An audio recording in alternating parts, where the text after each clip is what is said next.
And this was the first step to do to find the right direction and tilt angle for your solar panel.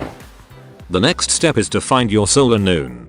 From your mobile device, download a solar noon application.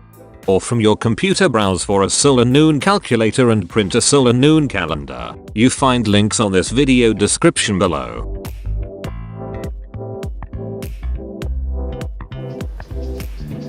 When you find your solar noon, place the panel facing the sun with this high-tech home gadget, and next find the correct tilt angle by panning the solar panel up and down.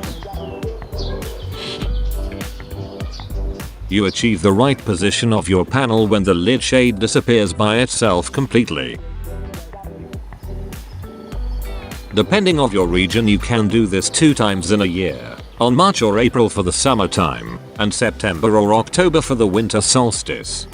Thanks for watching and see you in the next video.